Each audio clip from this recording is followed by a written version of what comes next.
नमस्ते, आदाब। आप जुड़े हैं पसमादा डेमोक्रेसी से और हमारे जो पुस्तक पे चर्चा का जो प्रोग्राम है, पिछली हफ्ते हमने ये जो बुक है सोफ़ी का संसार, इसके ऊपर हमने बात की और हमने बताया कि दर्शन क्या होता है, दर्शन की आवश्यकता क्यों होती है, दार्शनिक महत्व क्यों ज़्यादा है, पहले भी था, आज भी है, दार्शनिक प्रश्न किसे कहते हैं, इस तरह की बातें हमने की थी। और हमने समझने की कोशिश की तो धर्म से, ईश्वर से लेते हुए हम कोशिश किए थे कि कैसे पहले जो व्याख्या थी, जो सामाजिक जो प्राकृतिक घटनाओं की जो व्याख्या थी, उसको ईश्वर से जोड़ देते थे कि अगर बाढ़ आई है या सूखा पड़ा है तो ज़रूर कोई ईश्वरीय कारण है इसके पीछे। फिर एक दार्शनिकों का वर्ग उभरा जिसने ये बताया कि नहीं, ये ईश्वरीय कारण नहीं है, प्राकृतिक कारण है और उसकी खोज करने लगे, तर्क की खोज करने लगे वो। तो इससे जो बहुत बड़ा जो चेंज हुआ वो ये हुआ कि जो जिसके दम पे हम आज आधुनिक विज्ञान की जो हम बात कर रहे हैं, आज विज्ञान को ये सब कुछ मानते हैं, इसका जन्म वहीं से हुआ जब इंसानों ने प्राकृतिक घटनाओं, सामाजिक घटनाओं के पीछे ईश्वरीय कारण को छोड़ दिया और ये माना कि इसके पीछे कुछ प्राकृतिक कारण है और अपने तर्क के जरिए उन कारणों को खोजने की कोशिश की। तो आज का आधुनिक विज्ञान इन्हीं बातों पर टिका हुआ है।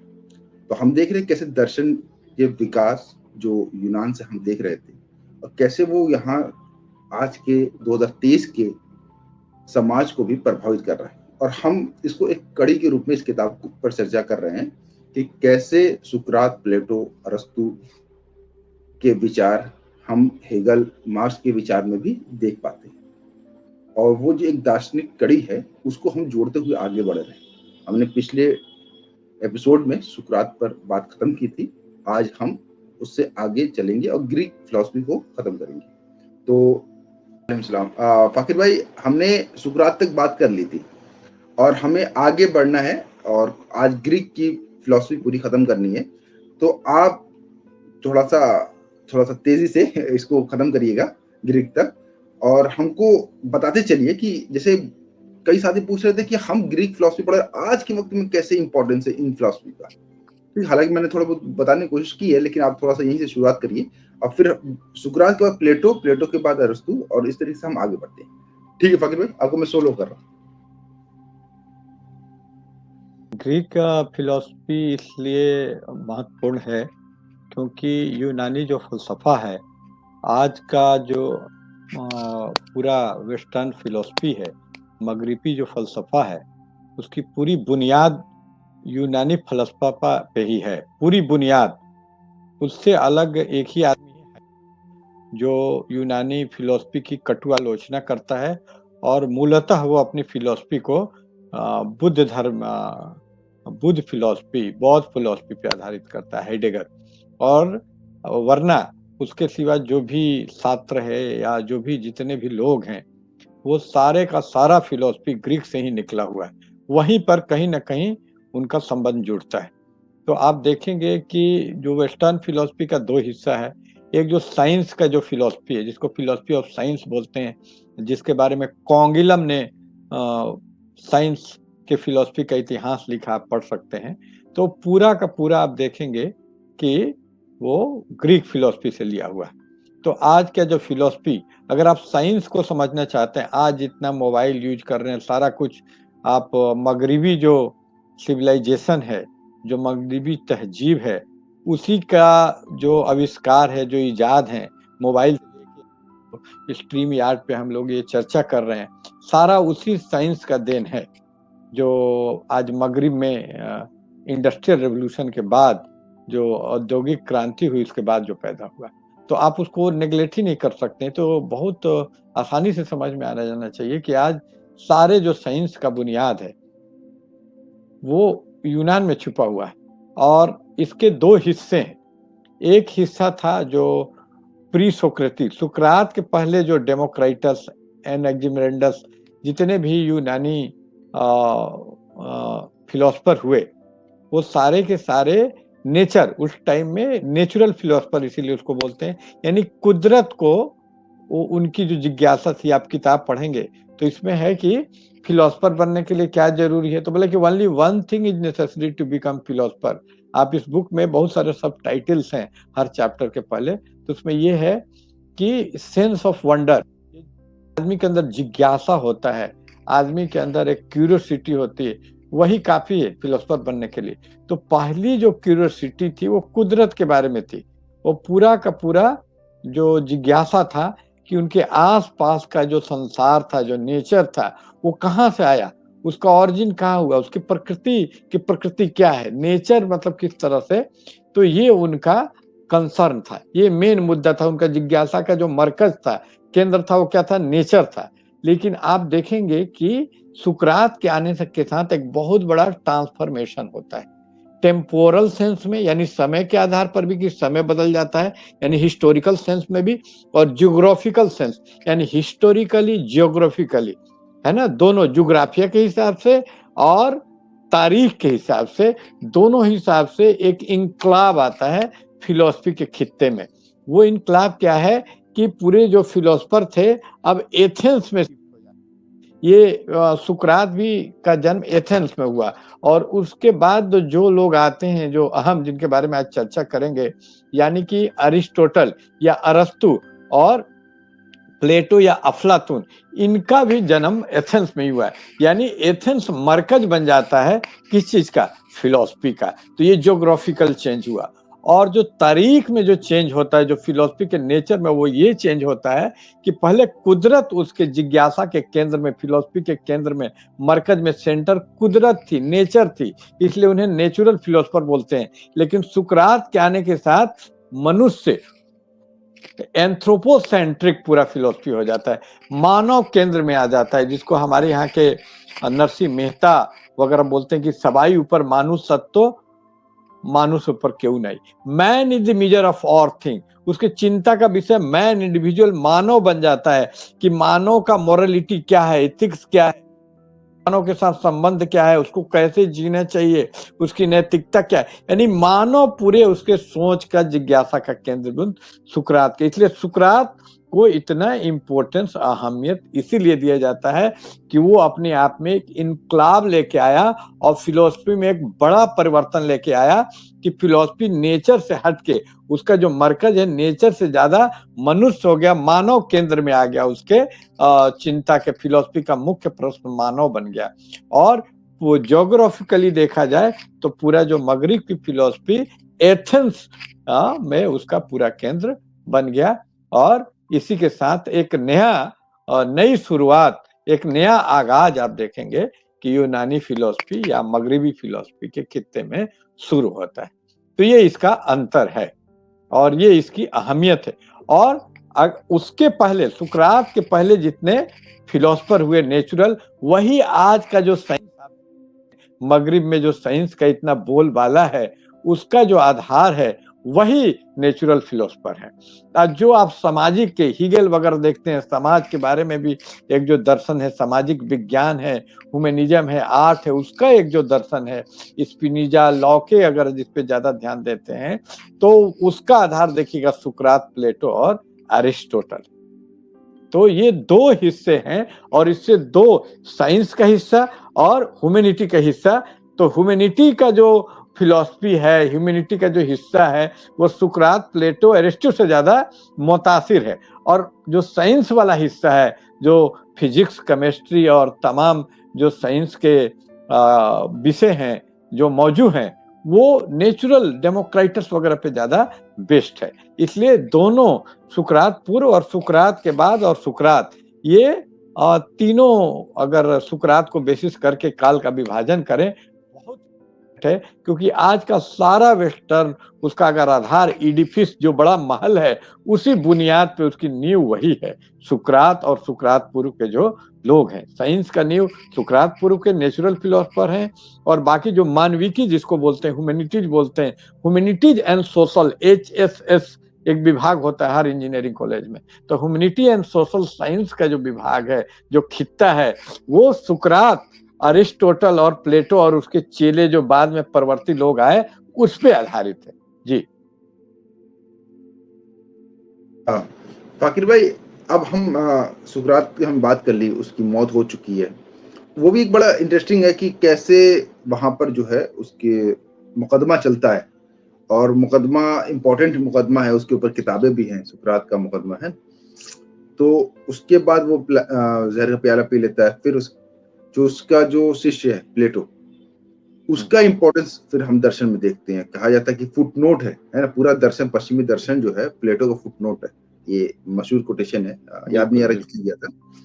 तो अब बिल्कुल, बिल्कुल। प्लेटो का क्या इम्पोर्टेंस रहा वहां पर, एक बात और समझाते चलिए कि सिटी स्टेट का एक कंसेप्ट था, है ना, जो हम देख रहे नगर हैं। राज्य, हाँ, नगर नगर राज्य। राज्य को फिर जो है, जब अलेक्जेंडर आया, उसने साम्राज्यवाद का एक कंसेप्ट लेके आया, तो उसके बाद सिटी स्टेट के पोलिस, कंसेप्ट, हाँ, थोड़ा सा वो बढ़ पोलिस गया। का मतलब ही होता है नगर। हाँ, हाँ, जी जी मेट्रोपोलिस, कॉस्मोपोलिस, आज जो शब्द हम अल्फाज यूज़ करते हैं, उसमें जो पोलिस शब्द है उसका अर्थ होता है, उसी से हम्म, पॉलिटिक्स शब्द बना, और जी उसी से प्लेटो का किताब का नाम भी आप जानते हैं, जी जी जी। पॉलिटिक्स। तो जी, इसको थोड़ा सा समझाते चलें, क्योंकि ये इम्पोर्टेंट है कि हम देखते हैं। अच्छा, एक कंसेप्ट ये भी था, जैसे यूनान ग्रीक अपने बारे में कहते थे कि जो पर्शियन उस वक्त की सबसे बड़ी एम्पायर थी, वो पर्शियन के बारे में बोलते थे कि पर्शियन में सिर्फ राजा जो स्वतंत्र होता है, और सारी प्रजा जो होती है वो गुलाम होती है। जबकि हम जो हैं, जो अपने बारे में बोलते, ग्रीक के बारे में, अपने स्पार्टा, इन सब के बारे में, कि हमारे हर फर्द जो है, हम नागरिक हैं, हम जो गुलाम नहीं है।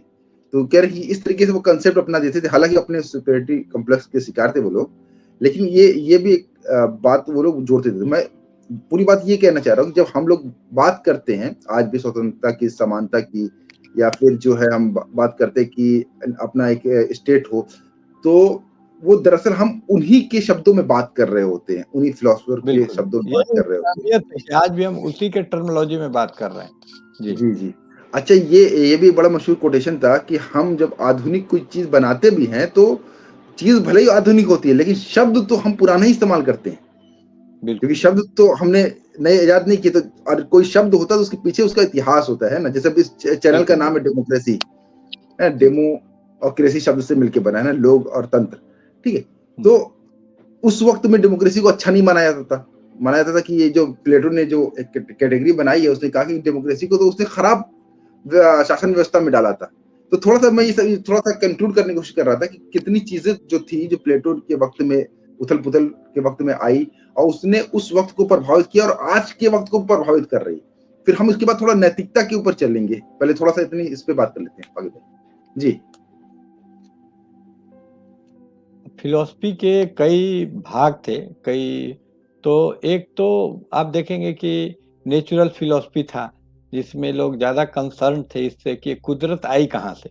और कुदरत तो हमेशा बदलते रहती है, नेचर में देखिएगा ऑलवेज़ ट्रांसफॉर्मेशन हो रहा है। तो प्रश्न था कि something has get birth from nothing, और नथिंग नथिंग से समथिंग पैदा हुआ है। तो जो ईश्वर वगैरह को मानते थे, वो जानते थे कि पहले कुछ नहीं था। सृष्टि के पहले कुछ भी नहीं था, जो वेदों में लिखा है। और अचानक से कोई इच्छा, कोई ऐसा प्रत्यय था ईश्वर जैसा, वो प्रकट कर दिया। ऐसा कहा जाता है कि आप हिंदू में भी कि इच्छा रूप नारी अवतरी, ताके नाम दैत्री धरी, ताके फिर तीन पुत्र भरे हूँ, ब्रह्म विष्णु तिम नाम धरे हूँ। अब ब्रह्म पूछत आपन महतारी, कोतुर पुरुष का केतु नारी। तुम हम तुम और न जोई, तुम हम पुरुष तुम मोर जोई। तो कहने का मतलब वहाँ नथिंग से समथिंग आया, और एक था कि नहीं, नथिंग से समथिंग नहीं आ सकता है, जो बुद्ध का फिलॉसफी है। तो ऐसा पैरेलल यहाँ पर भी देख सकते हैं, और ये समझने में आसानी होती है जब कोई बाहर का चीज़ आप अपने ज्ञान जो है पहले से उसके सहारे समझे। तो हमारा ज्ञान इसका तो है ही कि भारत में भी देखिएगा मगध में बहुत सारे महाजनपद थे, डेमोक्रेसी थी, गणतंत्र था। हम लोग 16 महाजनपदों, गणतंत्रों, वज्जी वगैरह के बारे में, महात्मा बुद्ध का भी ऐसा ही एक महाजनपद गणतंत्र में जन्म हुआ था। सीमित को वोट देने का अधिकार नहीं था, कुछ सीमित लोग थे जिनको नागरिक और गुलाम। तो ऐसा ही, और फिर एक साम्राज्य था, जैसे ट्रॉय था, एथेंस में तो गणराज्य था, लेकिन ट्रॉय वगैरह में, और दोनों के बीच में संघर्ष था। और उसी में फिलोसफर लोग, किसी एक का, कोई गणतंत्र का समर्थक था, तो कोई जैसे प्लेटो था तो गणतंत्र के खिलाफ था। तो यहाँ पर भी देखिएगा मगध वगैरह में साम्राज्य था, और बाकी जो महाजनपद अपना संघ बना के मगध से लड़ते थे, लास्ट में मगध उनको परास्त करने में सक्षम रहा। यही हिस्ट्री आपको देखिएगा ग्रीस में भी मिलेगा। यानी ये कोई स्थान विशेष का नहीं, ये मानव विकास का सामान्य नियम है कि उसमें गणतंत्र, सीमित गणतंत्र का विकास होता है। क्या कि कहाँ पूरब में भी वैसा ही देखिए समाज है। तो ये जब इसके सार्वभौम सिद्धांतों को समझने की कोशिश करेंगे, तब आप सुकरात और जो अफलातून के फलसफे को समझ पाएंगे। और इसी फलसफे का संबंध वो तत्कालीन जो समाज है, उस समाज की है, जो इतिहास का जो डायनेमिक्स है उससे रिलेटेड है।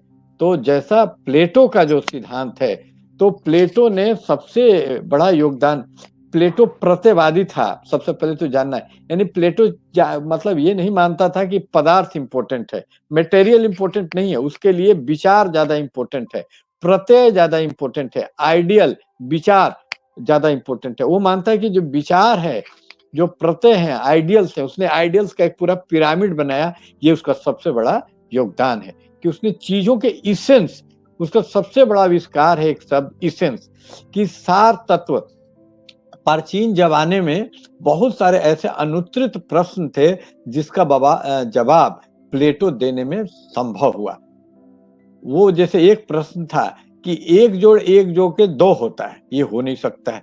इस पे आपत्ति उठाया जाता था। ये बहुत आज के जमाने में आपको बहुत स्वाभाविक लगता है, भाई एक लेनिन यानी कि मंसूर हैं, एक जयप्रकाश फाकिर हैं, तो दो लोग अभी चर्चा कर रहे हैं, एक जोड़ एक, कोई दिक्कत नहीं होता है। लेकिन उसका सवाल था डेमोक्राइटस वगैरह का कि जो अब्दुल्ला मंसूर हैं वो तो मऊ के हैं और ये अलग बिहार से हैं, तो दोनों को एक कैसे मान सकते हैं? ये लंबे चौड़े हैं और आप मझोले कौद के हैं, तो दोनों एक, इसको एक माने तो इसको एक नहीं, ये तो एक से भिन्न है। दोनों को एक ही चीज आप साइन क्या कर सकते हैं? ये बिल्कुल एक भिन्न आदमी, आप बड़े हैं, आप 45 साल के हैं, वो 35 साल के हैं, तो दोनों को एक आप कैसे मान सकते हैं? तो फिर दोनों एक नहीं तो एक जोड़ के दो कैसे हुआ? तो ये बहुत बड़ा प्रश्न था जिसका जवाब कोई नहीं दे पा रहा था। इसका जवाब दिया अफलातून ने, प्लेटो ने। तो उसने बोला कि यहाँ पर दो लोगों को, दो मैन को नहीं जोड़ रहे हैं हम लोग, क्योंकि दो मैन तो अलग है, लेनिन बिल्कुल अलग है, उसका डिटेल्स ब्यौरे बिल्कुल अलग है।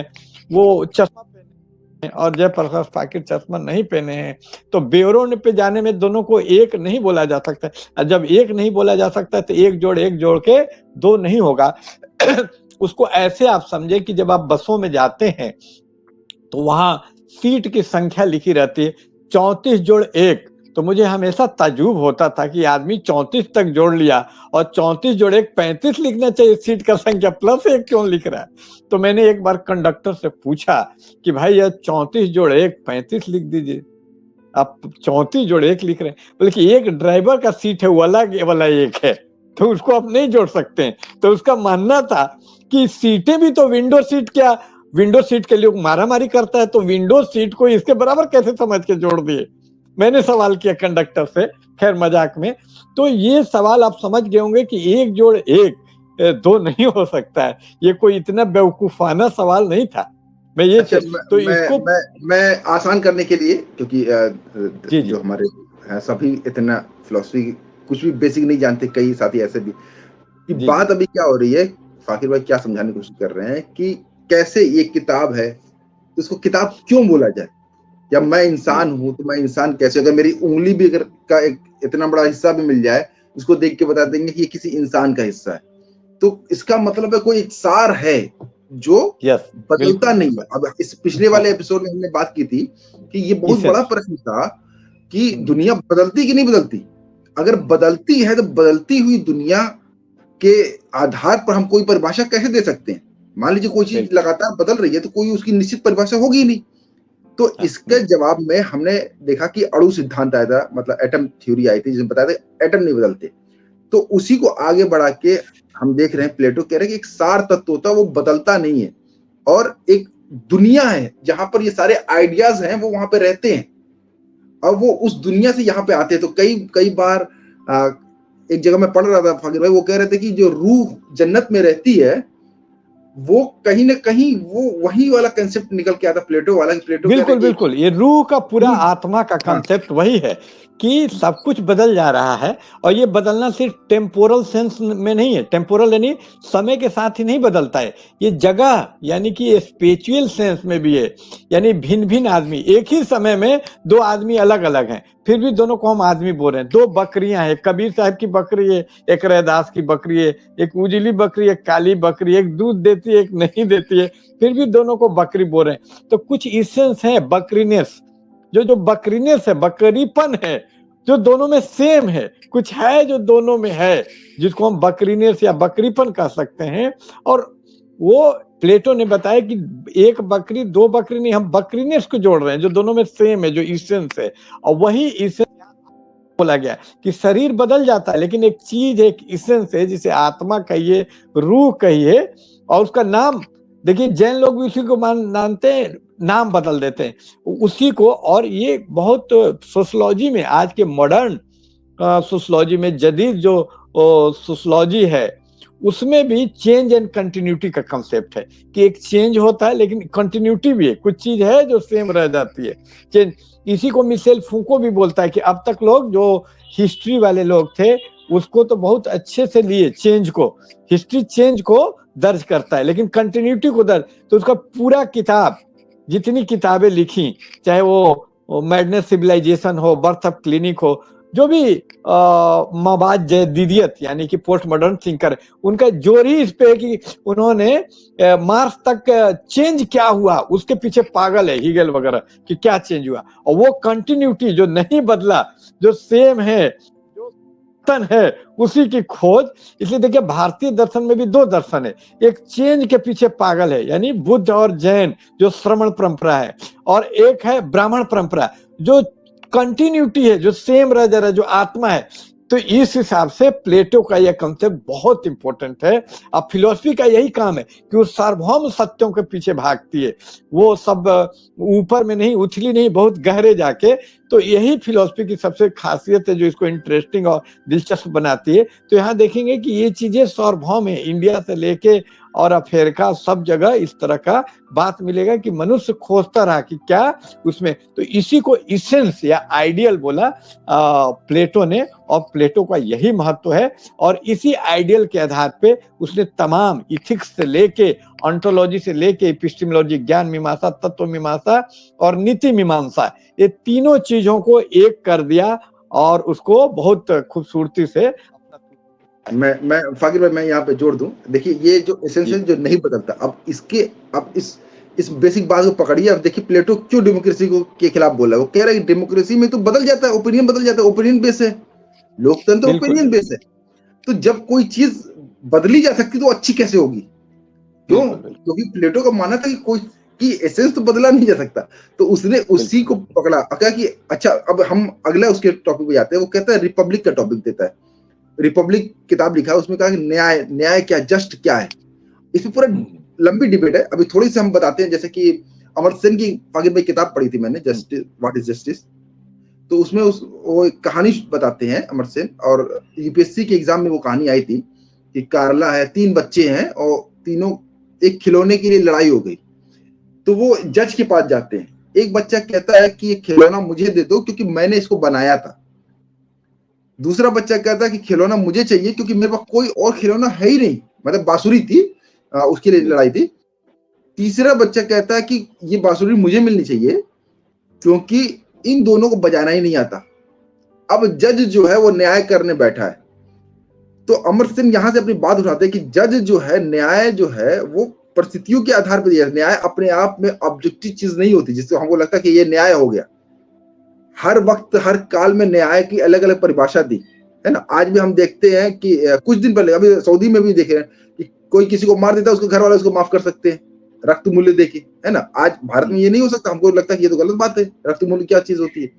तो हर वक्त के न्याय अलग था। अमर्त्य सेन वहीं से बात शुरू कर रहे हैं कि जज अगर उसके जिसने बनाया उसको बांसुरी दे रहा है तो दरअसल वो पूंजीवादी न्याय व्यवस्था की ओर जा रहा है।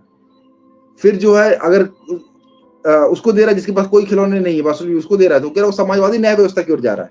और कह रहा है कि अगर वो उसको दे रहा है, जिसको बजाना था, उपयोगितावादी न्याय की ओर जा रहा है। तो यही ये जो प्रश्न जो मैं अभी जो आपको बता रहा हूँ कि ये देखिए कितनी लंबी परंपरा है कि जस्टिस का विचार प्लेटो ने सोचा कि जस्टिस होता क्या है, और उस पे वो किया कि जस्ट अगर इंसान जस्ट है तो स्टेट भी जस्ट होगा।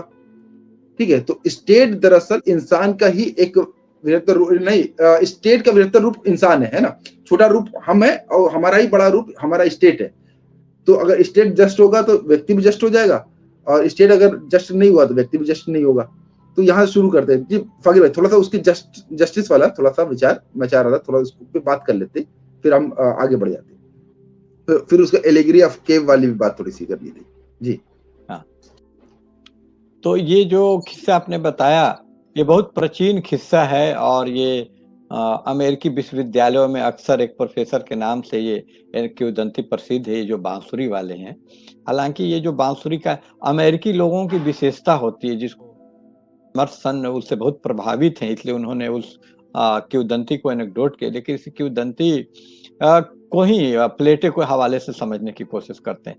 प्लेटो ऐसी चीजों का विरोध करता है जो ये किंवदंती है, और ऐसे सरलीकरण का, ये बहुत सरलीकृत है कि जो बजाता है उसी का होना चाहिए। ये न्याय पे बहुत पूरा मार्क्स, और ये हम लोग पढ़ेंगे सोफी के संसार में, वो भी है सोफी के संसार किताब में, कि और मार्क्स के बारे में भी शास्त्र के एक एक चैप्टर है। तो ये न्याय की अवधारणा के बारे में, ये जैसे जिसका बजाता उसका होना चाहिए, उपयोगितावादी नहीं है। उपयोगितावाद बिल्कुल अलग चीज है, जिसको जेम्स मिल, जॉन स्टुअर्ट मिल वगैरह ने दिया था। ये उपयोगितावादी चीज नहीं कि क्या उपयोगी है नहीं है, वो दृष्टिकोण, यही सरलीकरण का सबसे बड़ा खतरा होता है। और इस किताब की विशेषता है कि आसान बनाने के बावजूद इन्होंने सरलीकृत नहीं किया। जो जस्टिन गार्डर है वो बहुत ख्याल रखता है कि सटीक बातें कही जाए, इसलिए किताब मुझे ये पसंद है, क्योंकि उन्होंने ये सरलीकरण के चक्कर में मतलब चीजों को गलत सलत एमर्सन, लेकिन सरलीकरण के चक्कर में गलत बात बोल गए, वो बाद में हम लोग देखेंगे। तो यहाँ प्लेटो को जो जस्टिस के बारे में राय है, प्लेटो का कहना है, सबसे पहली बात जो आपने अब्दुल्ला साहब ने कही कि जो बदल रहा है वो न्याय नहीं हो सकता, न्याय स्थिर होना चाहिए, और ये सही बात है। जैसे बदल जाए आपकी कैटेगरी, जैसे न्याय है तो अगर हत्या, जैसे जो मनु का न्याय है, मनुस्मृति का न्याय है, उसके विरुद्ध थे बाबा साहब। क्यों? क्योंकि वो बदल जा रहा है। ब्राह्मण अगर हत्या करता है तो उसकी सजा कोई और है, क्षत्रिय का अलग है। तो प्लेटो का कहना था कि ये नहीं बदलना चाहिए, जो सत्य है, न्याय है, वो नहीं बदलना चाहिए। अगर हत्या की सजा फांसी है तो सबके लिए फांसी होना चाहिए। तो न्याय को वो स्थिरता से जोड़ के देखता है कि इसमें एक स्थिर नियम होना चाहिए, इस होना चाहिए, वही जस्टिस हो सकता है। मतलब जो जस्टिस होना चाहिए उसमें वो एक ध्रुव यानी कि डिफरेंट एक नियम होना चाहिए। पहली बात, ये प्लेटो न्याय के बारे में, जस्टिस के अवधारणा के बारे में बोलता है। दूसरा, जस्टिस के अवधारणा के बारे में उसका मानना है कि सबसे अच्छा जस्टिस देने वाला आदमी फिलोसफर हो सकता है। फिलोसफरों को बड़ा ऊंचे स्थान में इसीलिए बोलता है कि सबसे अच्छा शासक भी उसका जो अपना नगर राज्य है, एक आदर्श राज्य की वो कल्पना करता है अपने किताब में, पॉलिटिक्स नामक किताब में। तो उस किताब में आदर्श राजा कौन है? फिलोसफर है। तो फिलोसफी को वो बहुत महत्व देता है, और उसी को सबसे अच्छा न्याय करता वो फिलोसफर को ही मानता है। यानी वो प्रेगमेटिज्म आजकल जिसको कहा जाता है कि व्यवहारवाद की प्रैक्टिकल होना चाहिए, उसके वो खिलाफ है। वो आदर्श आइडियलिस्ट न्याय की कल्पना करता है। आइडियल न्याय होना चाहिए, वो प्रैक्टिकल के नाम से वो बिदकता है। आप देखेंगे उसकी पूरी किताब, ये दूसरी उसकी विशेषता है। ये जो प्लेटो की तीसरी विशेषता जो न्याय प्रणाली के बारे में है, वो सुकरात से ली हुई है। सुकरात के अगर दर्शन के मूल में देखेंगे तो नैतिकता है, वो मोरालिटी पे बहुत जोर देता है। यानी मानव का क्या व्यवहार है, एक मनुष्य को कैसा व्यवहार करना चाहिए। तो सुकरात में हम लोग पढ़े थे कि वो मानव से हम्बल होने का रिक्वेस्ट करता है, और उसका प्रसिद्ध कथन है जो उद्धृत भी है आपके अपने सोफी के संसार किताब में, कि सबसे वाइज बुद्धिमान कौन है? तो सी द वाइजेस्ट, वो आदमी वाइजेस्ट है, हु नो दैट ही जो नथिंग, जिसको अपने अज्ञान के बारे में ज्ञान है, वही सबसे बड़ा ज्ञानी है। तो इस तरह वो विनम्रता आदि जो वर्च्यूज हैं, इसलिए वर्च्यू पे उसका बड़ा जोर है। उसी वर्च्यू को अपने गुरु से प्लेटो भी अपनाता है। प्लेटो भी कहता है वर्च्यूज ये आदमी के अंदर है, वही सबसे बड़ा न्याय का स्रोत है। वर्चुअस होना चाहिए, वही न्याय का सबसे बड़ा सोच है। बिना वर्चुअस हुए आप न्यायपूर्ण जस्टिस आप किसी को नहीं दे सकते हैं। तो यहाँ पर वो जस्टिस के लिए वर्च्यू को आधार बनाता है कि वही न्यायपूर्ण है जो वर्चुअस है। चौथी बात जो प्लेटो कहता है न्याय के बारे में, क्योंकि न्याय और आइडियल आदर्श यही उसके फिलॉसफी के दो प्रमुख अहम बिंदु हैं, नुक्ते हैं, और वो दोनों अलग अलग नहीं है, दोनों को वो जोड़ कर देखता है। तो वो man is the measure of all thing, मनुष्य को केंद्र में रखता है। वो प्रत्ययवादी होने के बावजूद भी ईश्वर वगैरह को इतना ये नहीं, अगर उसको ह्यूमनिस्ट कहा जा सकता है इस मामले में। सोक्रेट, प्लेटो, अरस्तु में कोई एक चीज कॉमन है, इसेंस। अभी वही कॉमन चीज खोजना फिलॉसफी का काम है। तो जो इसेंस है तीनों अलग अलग, जबकि अरिस्टोटल थोड़ा भौतिकवादी है, मेटेरियलिस्ट है फिलॉसफी के शब्दावली में, और ये आइडियलिस्ट है सोक्रेट और प्लेटो। लेकिन फिर भी एक चीज तीनों को जोड़ती है, वो चीज है अरिस्टोटल को भी जोड़ती है, प्लेटो को भी जोड़ती है, और सुकरात को भी जोड़ती है। जो इसेंस एक है, ये तीनों के तीनों मानववादी हैं। मानवतावादी अलग चीज होता है, ह्यूमैनिटेरिज्म नहीं। मानवतावादी हुआ जो मनुष्य पे दया हुआ करे, इंसानियत वाला नहीं। ह्यूमनिज्म का मतलब होता है कि जिसके सोच में मरकज के में यानी केंद्र में कौन हो, मनुष्य को man is the measure of all thing. सबाई ऊपर मनुष्य सब तो तार ऊपर नहीं माने जो। तो ये तीनों मनुष्य को, तो इसलिए जस्टिस, न्याय हो, नैतिकता हो, सबका केंद्र बिंदु मनुष्य को मानते हैं। ये मानते हैं कि जो न्याय व्यवस्था है, जो कोर्ट है, वो मनुष्य के लिए, मनुष्य कोर्ट के लिए नहीं है। जैसे अरब के कानून में दिक्कत क्या है कि मनुष्य को कुर्बानी दे सकते हैं, आप उसको फांसी पे चढ़ा दीजिए, मनुष्य। तो यहीं पर अलग है प्लेटो का न्याय कि वहां मनुष्य प्राइमरी है, न्याय व्यवस्था जो सिस्टम है वो सेकेंडरी है। सिस्टम मनुष्य के लिए है, मनुष्य सिस्टम के लिए नहीं है। ये बड़ी बात वो कह के चला गया प्लेटो, ये सबसे जो महत्वपूर्ण उसका। जी जी जी मैं अभी उसी बात कर रहा था, इसलिए इसको मानववादी या ह्यूमनिज्म इसको कहना चाहिए, इसको ह्यूमनिस्ट मानववादी सोच बोलते हैं। जी बिल्कुल बिल्कुल।